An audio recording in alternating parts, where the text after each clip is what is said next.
Good day to all of you students. In the last video we saw what is error and what are the causes of error and how we can remove them. In today's video we will see whenever there is error in measurement, how it is propagated further. Means, see, if I have got two rods with me having length L1, L2, I take their measurements. Naturally there will be some error in the measurement of each rod. If I want the total length of the rod, I will have to add the length of both the rods, and definitely in the final result also, when I add the two things, there will be some error. If I know the initial temperature of the milk, sometimes I am boiling, and the final temperature of milk, I am supposing heating a certain amount of milk on a gas stove. I take the initial reading, after some time I take another final reading of the temperature of the milk. I want to see how much the temperature has risen for the milk. So I will have to do final temperature minus initial temperature to get the difference in temperatures or the temperature risen of the milk. Naturally, when I must have measured the initial temperature, there must have been some error. When I take the final temperature reading, then also there must be some error. So when I find the difference, then also there will be some error in the final result. If you know the length of a playground and the breadth of a rectangular playground, if you want to find its area, then you have to do length into breadth, means you have to multiply two quantities. When you measure length, there will be some error. When you measure breadth, there will be some error. So when you multiply them, then also there will be some error in the measurement of area. If I want to know the density of a substance, I should know its mass and volume. So when I measure mass and when I measure volume, definitely there will be some error in measurement of mass and volume, because whenever I take measurement, there has to be error. So there will be error in mass, there will be error in volume, and when I divide them to get the density is mass upon volume, there will be some error in density. So children, you realize sometimes we add two quantities, sometimes we take difference, sometimes we multiply, sometimes we divide to get a result, desired result, and error will creep into the final calculation also. So how much is the final error in the final reading after the calculations, subtraction, division, multiplication, or whatever? Let us see that. Supposing A and B are two quantities and their values are A plus minus delta A and B plus minus delta B. So A and B are their true values or the mean value that we will get, and delta A and delta B are their absolute errors. If there is a quantity Z which is addition of A and B, so by taking true value of A and true value of B, I will get true value of Z. That is first thing. Add this value and this value, true values, to get the true value of Z. And therefore Z plus minus delta Z will be A plus minus delta A plus B plus minus delta B, because when I add, there will be some error in Z. So Z plus minus delta Z will be A plus minus delta A and B plus minus delta B. So that is Z plus minus delta Z will be A plus B plus minus delta A plus minus delta B. Now this is Z. So Z is equal to Z plus minus delta Z becomes Z plus minus delta A plus minus delta B. Z gets cancelled out. So plus minus delta Z is equal to plus minus delta A plus minus delta B. If I want the maximum error in Z, that will be delta A plus delta B. This will be the formula for absolute error in Z. It will be the sum of absolute errors of A and B. Now children, you would say, why only plus, why not minus? Because children, please understand, whenever you want to measure the error, estimate the amount of error, we always think what is the maximum error.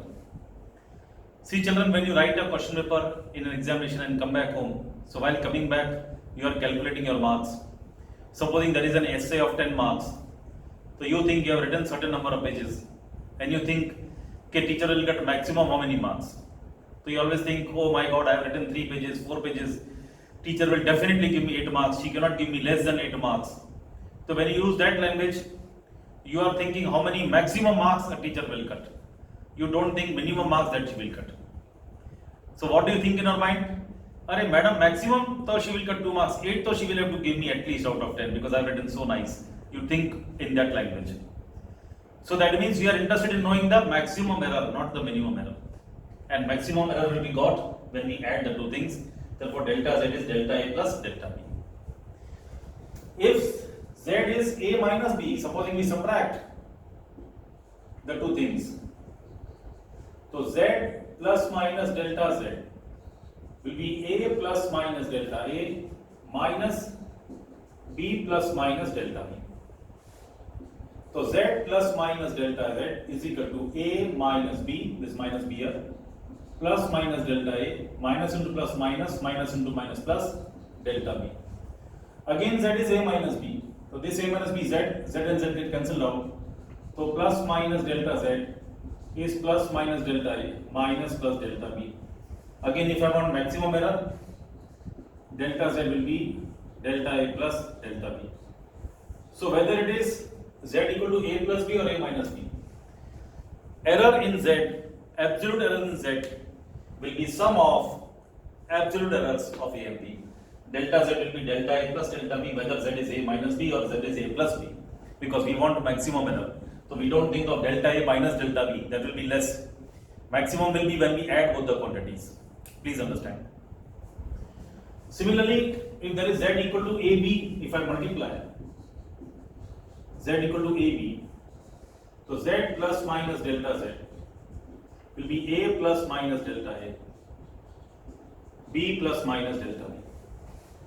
So z plus minus delta z will be ab plus minus a into delta b plus minus b into delta a, then plus minus delta a delta b. Divide by z all the terms. So 1 plus minus delta z upon z, that will be ab upon z, a into delta b upon z, b into delta b upon z, delta a into delta b upon z. Children, z is ab upon ab, this will be 1. So 1 plus minus delta z upon z will be 1 plus minus z equal to ab, so a and a gets cut, it becomes delta b upon b. Z equal to ab, b and b gets cut, it becomes delta a upon a. Delta a delta b upon ab. This one and this one gets cut, so I am left out with delta z upon z is equal to plus minus delta b upon b plus minus delta a upon a. Children, delta a delta b is a very small quantity as compared to a and b. Measurement will be very large and its error will be very small. So delta a upon a is a very small quantity and delta b upon b again will be a very small quantity. A very small number upon a very big number. Delta a upon a, it will be a very small number. Again delta b upon b, very small number upon very big number, it will be a very small quantity. So when you multiply two small quantities, say 0.1 and 0.1, they become 0.01. The result is yet smaller. So we can safely assume this is a very negligible quantity, so we are neglecting it. So we write plus 0, we leave it over there. If I want maximum error, this will be delta z upon z is equal to delta b upon b plus delta a upon a. So this is the formula for error in z. You won't get directly the value of z, delta z. We are getting relative error in z is equal to relative error in a plus relative error in b. This is relative error. Error upon true value, if you can recall from the last video. Error upon true value, that is the relative error. So when z equal to ab, we will have relative error of z will be equal to relative error of a plus relative error of b. Please pause and copy, children. Please pause and copy.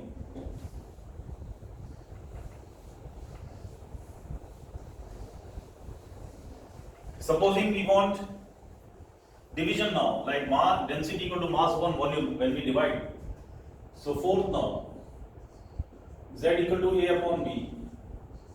So z will be a b minus 1. So z plus minus delta z, है ना? b denominator में it comes in numerator b raised to minus 1. That will be a plus minus delta a b plus minus delta b raised to minus 1. So z plus minus delta z will be a plus minus delta a, and this one, so b plus minus delta b raised to minus 1. Now see what I do, children. Z plus minus delta z. From here I take a common. So this becomes 1 plus minus delta a upon a. From here I am taking b common. The power is minus 1. So b minus 1 will come out, and this will be 1 plus minus delta b upon b raised to minus 1. So I hope you know what is the meaning of taking common. Taking common means we are dividing by this quantity both the terms. That to b common, so this power also will come common. I have taken b common, that divide both the terms by b. So this becomes 1 plus minus delta b upon b. See children, understand, when I take do 2x plus 4, I take 2 common. Means what I am doing, I am dividing both the terms by 2. So here it is x and here it is 2. Please understand. And if it is 3x plus 6 whole cube, I want to take 3 common. So I will take 3 common, but this cube will come outside. So 3 cube. And I have taken 3 common from here. So I divide each term by 3, so it becomes x plus 2 whole cube. Like this you have to think. So similarly over here I took b common. So b raised to minus 1. b minus 1 comes out. I divide both the terms by b. 1 plus minus delta b upon b. Similarly here a is common, dividing both terms by a. So 1 plus minus delta a upon b. So z plus minus delta z will be, this b I write over here, a upon b.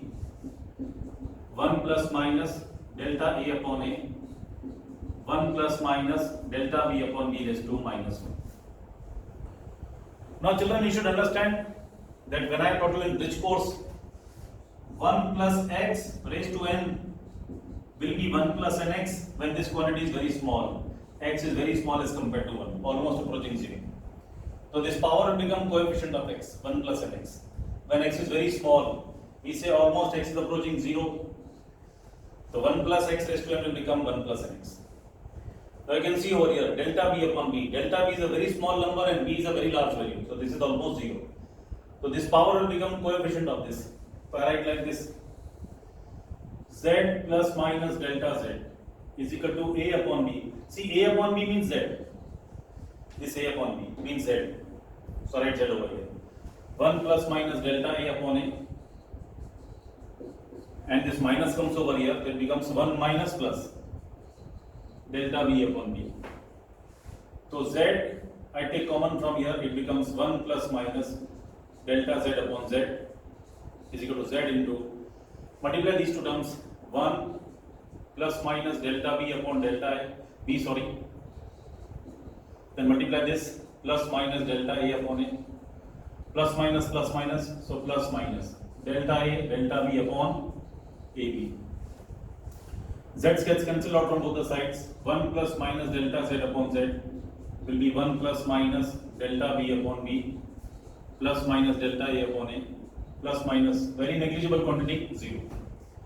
1 gets cancelled out, so plus minus delta z upon z is equal to plus minus delta b upon b, plus minus delta a upon a. If I want maximum error, it will be delta z upon z is equal to delta a upon a plus delta b upon b. The same result. Relative error in z will be equal to relative error in a plus relative error in b. So whether z equal to ab or z equal to a upon b, we will get this result. The relative error of z will be relative error in a plus relative error in b, like this. And when z is a plus b or a minus b, delta z will be delta a plus delta b. So when z is a plus b or a minus b, delta z will be delta a plus delta b. And when z is ab or a upon b, relative error of z will be relative error of a plus relative error of b. Okay, please pause and copy, children. Please pause and copy.